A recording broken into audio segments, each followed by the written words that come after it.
Hey guys, Mike here. So today I'm here to talk to you about The First Purge. In this review I'll be going over a brief summary of the plot, my quick thoughts about the film and whether or not you should go and see it. So I'm going to try and get this review relatively spoiler free. However, if you don't want to know anything about the film and you want to go completely blind, then let's just come back to this video once you've seen the film. So with that, let's get started, shall we?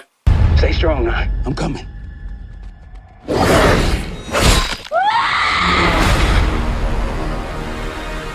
Just remember all the good the Purge does. So The First Purge is the fourth movie in the Purge franchise and tells the story about how the Purge came to be. So for those of you who don't know what the Purge is, every year for 12 hours, all crime, including murder, becomes legal, and the government claims that this is a way for people to let out their aggression. But as you may have guessed, it's not as simple as that. Now you think a movie called The First Purge, you'd imagine you'd see how the Purge actually came to be, how it got through Congress, or how they even came up with this insane idea. But no. All the expositional stuff that you probably want to see in this movie is done in the first 30 seconds to the first minute of the movie. So in the end, this just becomes another Purge movie, just exactly the same as the others. I have to say that no one really stood out for me in this movie. Everyone gives a lukewarm performance and is just kind of boring on screen and not really that interesting to watch. Though I would say that there are one or two characters that do stand out, but not enough to warrant any kind of praise. Though I would say there is one noteworthy actor in this movie, and that's Marissa Tomei. And in this movie, Marissa Tomei plays the doctor/psychologist who actually came up with the Purge. Now I will say this is a slight spoiler, so bear with me. Because not as many people are purging as they would want to. The government send mercenaries in to try and pick up the pace, try and get things started a bit. And Marissa Tomei's character is completely blindsided by this. And you just have to think, really? You didn't see this coming? And that's the point where a character lost all credibility for me. But realistically, we don't watch The Purge for political and ethical debates. We watch it for stuff like this.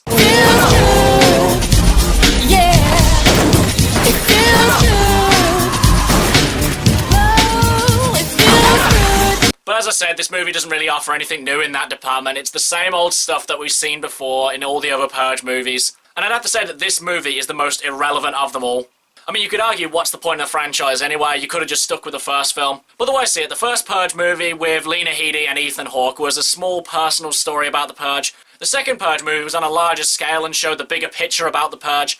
And then the third Purge movie shows how the Purge came to end. So you could argue that each one is important in its own right. But for this one to be relevant, I think it needed to show more about how the Purge came to be, as opposed to just more killing and more of the same that we've seen in the other movies. And unfortunately, this film did not do that.